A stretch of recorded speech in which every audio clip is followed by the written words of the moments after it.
right? The ABCDEF bundle is called ventilator liberation. It's also called ICU liberation, right?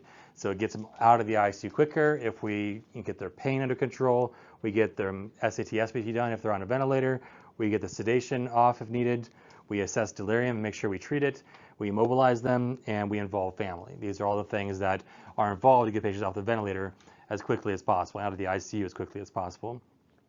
The acronym, they try to make it fit to ABCDF. Usually good acronyms don't use adjectives, right? You don't say assess pain. It would be just like P for pain or ouch with an A, I don't know. And so you have to, so we have to do with what some of these acronyms leave us with, like both SPT, SAT. That doesn't make too much sense, right? But we'll kind of go under each one. Each category we'll dedicate some time to, and kind of so you can understand what I got to do for these things, right? One of the big things that we talk about is PAD as well, pain, agitation, and delirium. And that's kind of shuffled into here as well. Milking is the opposite process. All right, so we're unmilking this. Okay, anyways, I lost it. All right, so you have different things that we can do to get people off the ventilator. So we got A over here for A, be assessing pain, right? So if they're not tolerating the ventilator, right, we can go ahead and say, hey, maybe they're in pain. Let's give them pain medications, right? So B, do they need the ventilator? Let's decrease the PEEP or decrease the tidal volumes. Let's decrease into a weaning mode, for instance, and do an SAT or SPT, right? So B, they have ineffective efforts. That's when we're assessing, are they tolerating an SPT, a spontaneous breathing trial or not? And do we need to put them back on a more supportive mode, right? Agitation, it could be A, could be a pain situation. C, could be sedation, could be not working, or they need sedation. Or D, could just be straight up delirium, right? Delirium is its own thing. They're not sleeping, that causes delirium as well.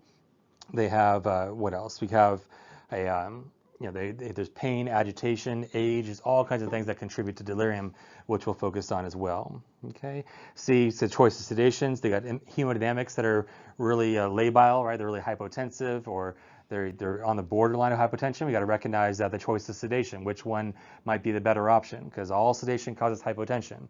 One of them kind of can stimulate the SNS, and that's ketamine. So it might say, oh, why don't you try ketamine for this patient? It might work better. Okay. And ketamine can actually have pain control too, so that's another great thing about it. All right, and then C, of course, our choice of sedation. So we'll interact with these ones on the next couple of slides. And then you've got a little F down here in the family, right? So the family is integral to this as well. They can catch things that we might not catch. It's like, hey, you guys started Praxis the other day, and they got an AV block, and we had to temporarily do a transvenous pacer, and it said, oh, good thing, they didn't tell me that in report, right? So the family is good to fill in some of the blanks as well. All right, so successfully weaning from the ventilator. Again, the ABCDEF bundle. So we're going to take each one of these building blocks, right, and we're going to talk about each one. And this is kind of a little summary slide overview of what each one is. All right, if you're assessing pain, you got to make sure you're using the right scoring method, right? You can't, be using FLAC, right? For face, limbs, what's L stand for limbs, right?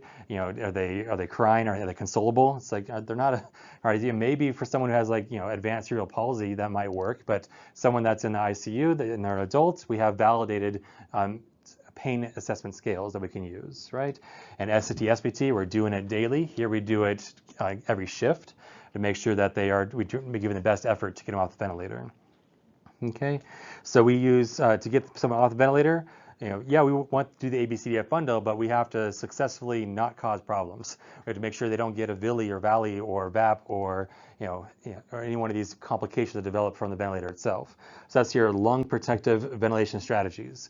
That's where you have ideal tidal volumes, good PIPs and plats, adequate driving pressures, or making sure we're not developing any kind of problems here. So that's lung protective ventilation while they're in the ICU, right? Day 1, day 2, day 3, right? However many days it may take. Before that, though, we're going to try non-invasive ventilation, right? And when you intubate them, that's a whole situation of itself. That can cause complications that we talked about.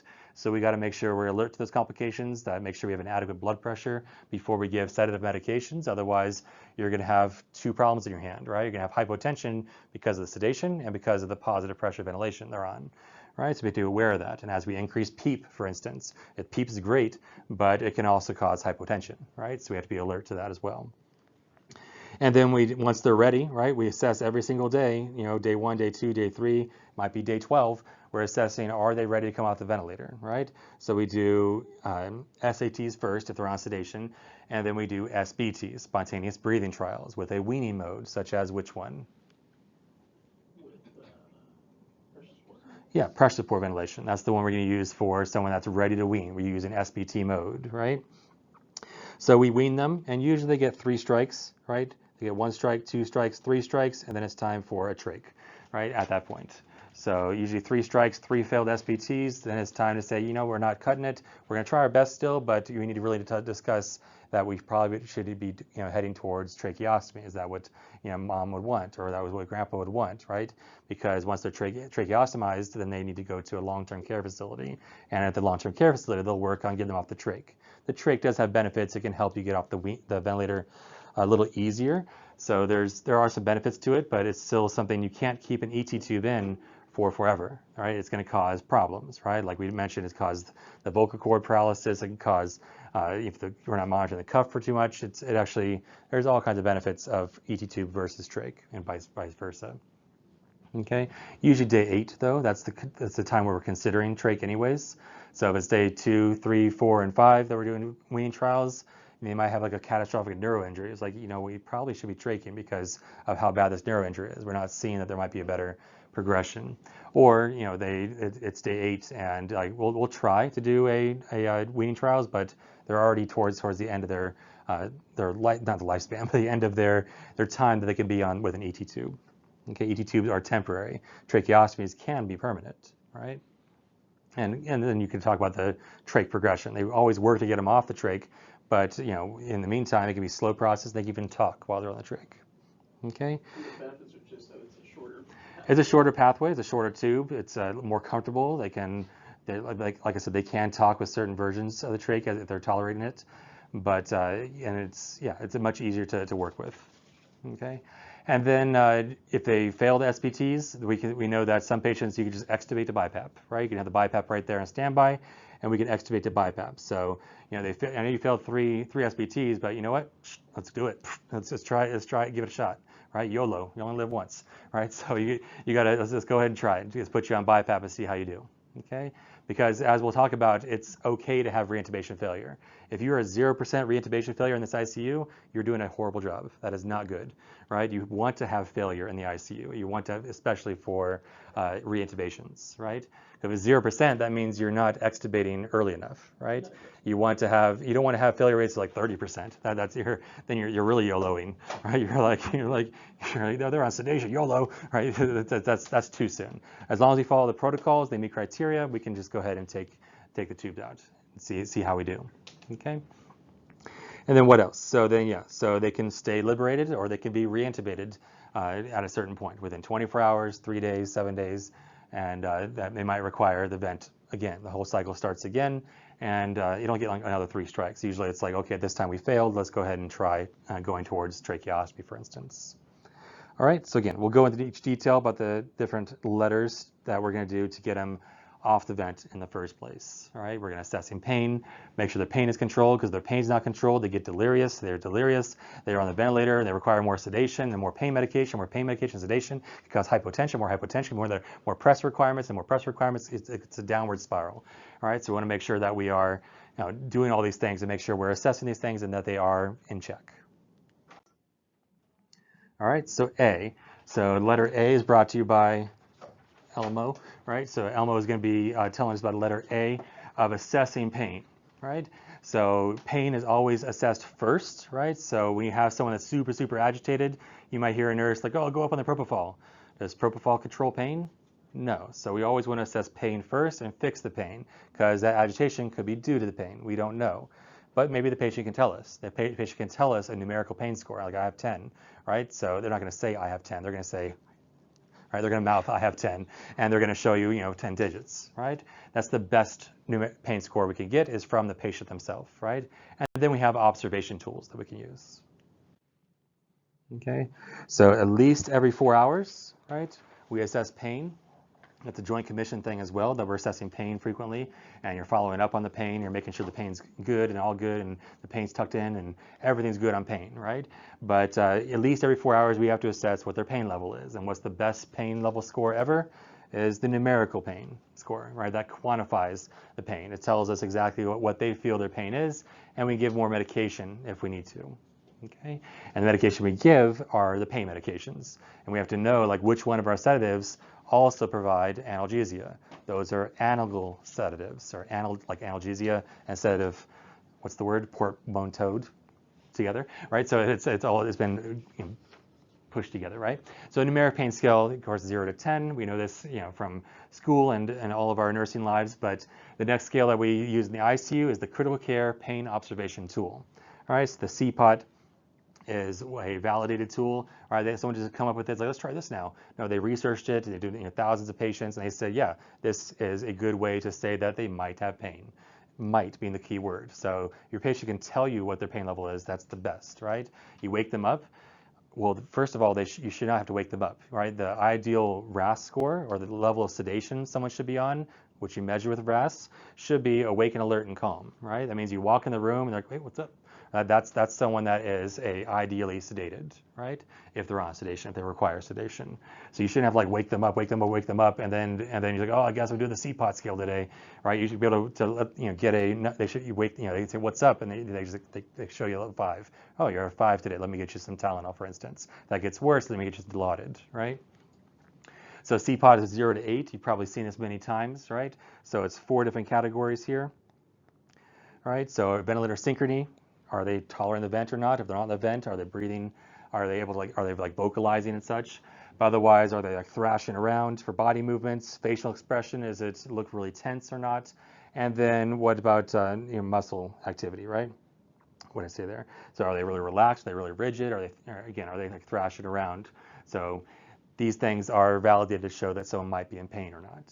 The BPS, or the behavioral pain score, that's just for your information here. We don't use it here, but it is something that is also another tool that can be used for pain, to assess if someone has pain. Right? So you want to look for pain behaviors. The family can help with this. They can say, oh, whenever he's in pain at home, he always, I don't know, he twitches his eye, right? I just learned what that was called in Latin, but I forgot now. All right, it's their eye twitches, or they really, I see they're tensing up on the right side.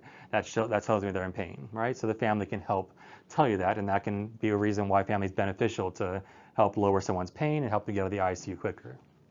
All right, so are vital signs anywhere on this page? No. And people say, oh, the pain is the 5th vital sign, so therefore it's a vital sign. That's how logic works. I'm just saying, the vital signs are not a reliable indicator of pain. Right? It's been well validated, well researched. You can't say, oh, the heart rate's up, they must be in pain. Right? So the CPOT is validated, and the pain scale, of course, is validated if they tell you they're in pain or not. So they're not reliable. All right? The tachycardia could be due to a fever. Right? Tachycardia could be due to delirium and distress. Right?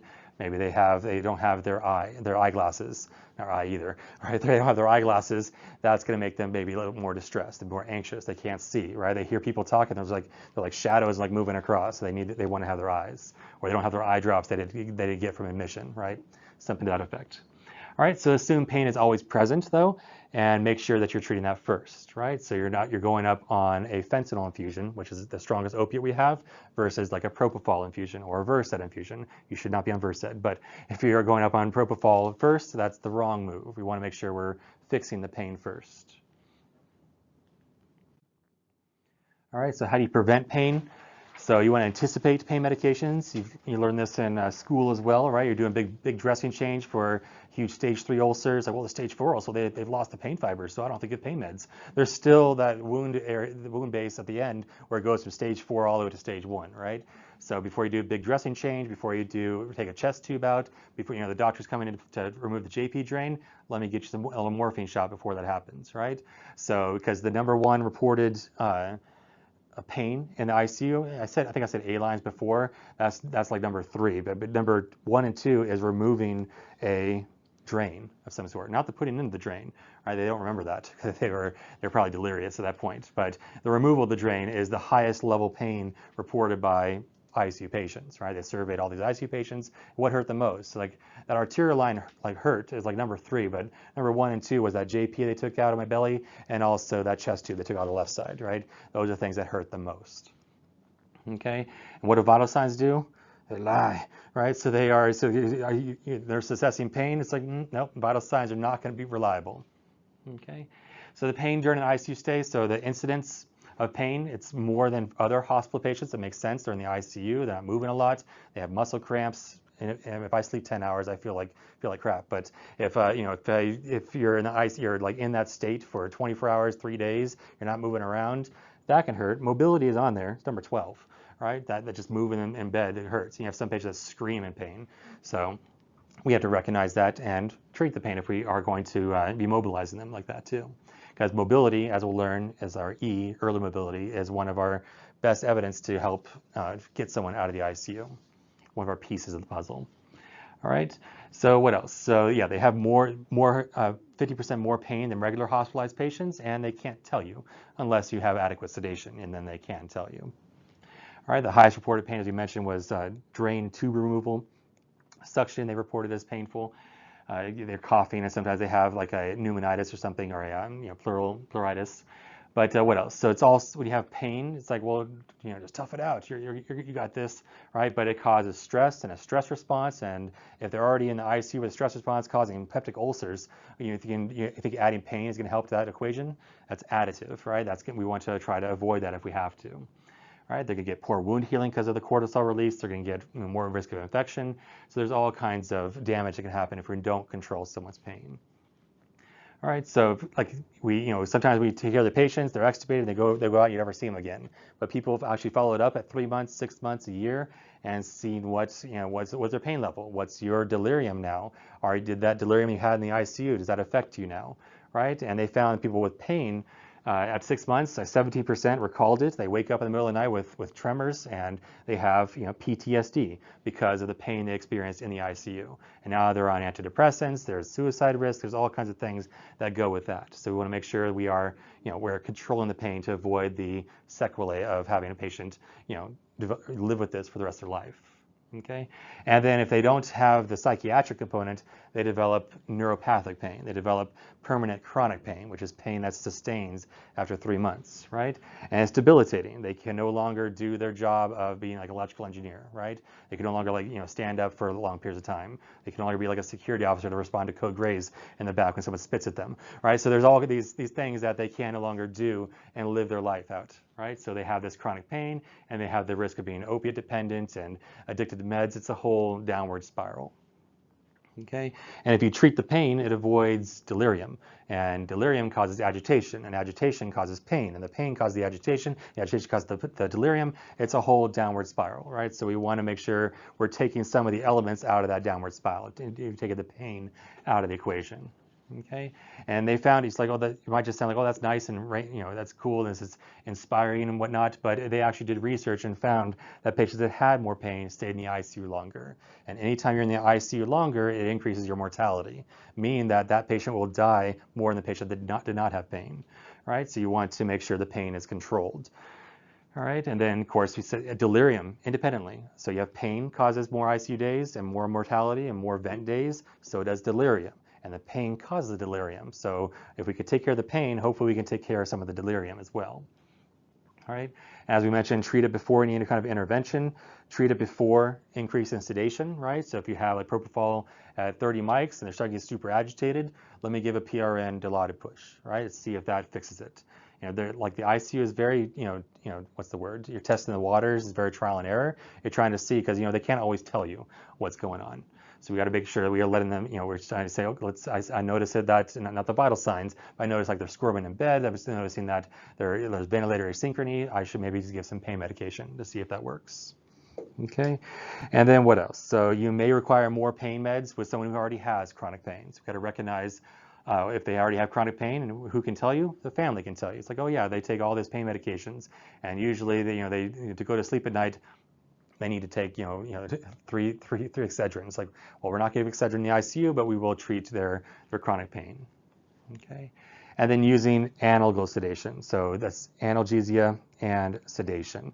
Right, you're making sure that we're treating the pain piece and we're providing sedation. And we have medications that are infusions that do both of those, like ketamine does that, and Precedex does that. Fentanyl does it as well. Let's see here. This is the reason why your headache didn't go away. That's actually pronounced analgesic, not analgesic. Sorry, pills go in your mouth. All right, so analgesic sedation. All right, so again, A is assessing and preventing and managing the pain as well. Okay, so you recognize it, you prioritize it, make sure you're doing it first, make sure you keep treating it and then reassess, right? You have your managers always on you, like, did you reassess your pain? All right, I see the pink boxes on your Mars, like, give me a break, I still need to do some charting, and then I'll get to it, right? All right, and then you have to make sure that that's the whole point, is make sure that we fix the pain and did it work, right? And then, of course, preventing it, as we mentioned, before procedure, before things that might hurt.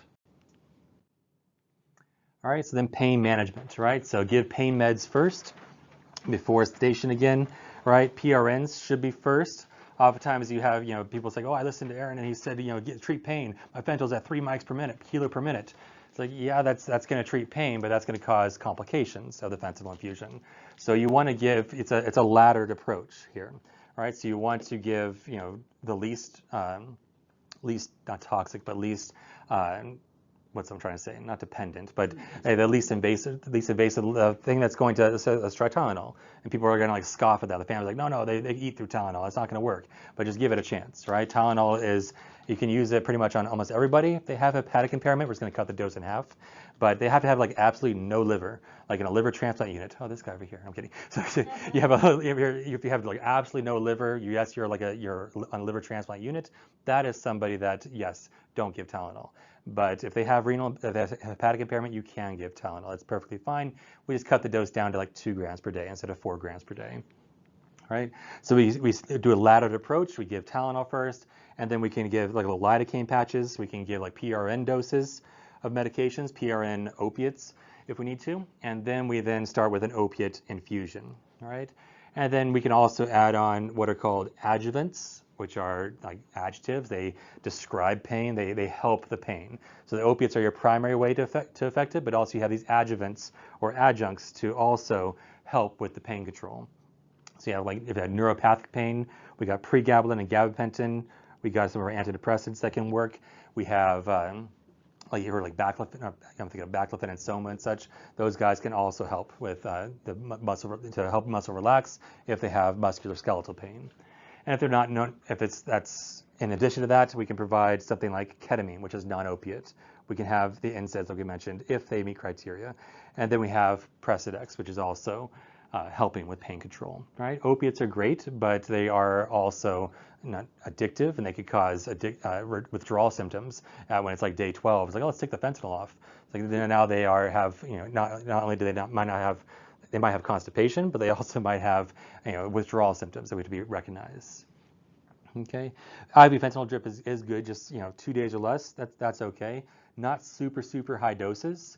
We dose fentanyl like mics per kilo per hour, and if you look at how much fentanyl actually is, we said it's the strongest opiate we have. There is remifentanil that they use in the OR, which is stronger, but it lasts like 2 minutes, so we can't like give every 2 minutes to ICU, and it's extremely expensive too. But either way, fentanyl is a nice stable opiate. It is short acting, and it's super strong. How strong is it? Right, it's 100 times stronger than morphine. Right, if you give 0.1 of fentanyl, that's equal to 10 milligrams of morphine. Right, that's 100 times stronger. So you imagine if you're giving an infusion of fentanyl at 200 mics per hour, like they weigh 100 kilos, and you're doing 2 mics per kilo per hour. 2 is nothing. Right? That's perfectly fine, just 2. But 2 mics per kilo, and there's 2 times 100 kilos. That's 200 mics per hour. That's giving 20 milligrams of morphine per hour, right? And how much is the normal morphine dose? Maybe 5, right? Maybe 10 for really bad patients. I mean, you're going to the room like on a tele patient or a regular patient, every 30 minutes, you're going to give him pushing 10 milligrams of morphine, 10 milligrams of morphine, right? That's a ridiculous amount of opiates, or Dilaudid for that matter, right? Dilaudid, 10 morphine is equivalent to 1.5 of Dilaudid. So that's like you're going, when you give a Dilaudid order, it's like 1 Dilaudid, right? Maybe 2. So on this patient, if you look at the math, that's equal to 1.5 of Dilaudid you're giving every 30 minutes to the patient. So that's 3 milligrams of Dilaudid per hour you're infusing to the patient. That's a lot of medication. So you have to recognize that. Sometimes it gets away from us. It's only 2. That's perfectly fine. So you got to recognize that, do they really need the fentanyl? So how do we assess if they need fentanyl? CPOT, right? CPOT's good, or numeric pain scale. They probably can't give you a numeric pain scale if they're on 2 mics per kilo per minute of fentanyl, or hour of fentanyl, but that's going to be something we want to assess, because there's CPOT 0, 0, 0 that we often see on the charting. The CPOT 0, 0, 0 for all 12 hours, but fentanyl at 2, 3, 2, 3. How do you what are you doing there? So we want to see if we can take away the drips just as easily. And we give PRN pushes of fentanyl. That's perfectly fine. All right. So what else? So if someone does have pain, they're on fentanyl and they're on propofol, like I mentioned, and they have they're squirming around, they're ventilator synchrony, we're going to go up on the fentanyl first, right? Or we'll give a little PRN push, see if that helps, right? If that helps, then we know we can titrate the fentanyl. All right, and we'll talk a lot about these medications that we talk about for pain control and for sedation and delirium, for that matter, when we talk about IV titrations in a couple lectures. And we'll get more deep so that you know the complications and who really should get fentanyl versus propofol and such. Right now, we're just telling you, please give PRNs and then give IVs, right? IV drips. All right, epidurals. If you have some anesthesiologists that are around that are, they are great at doing epidurals, and we should really be encouraging them to the ICU and bring them over.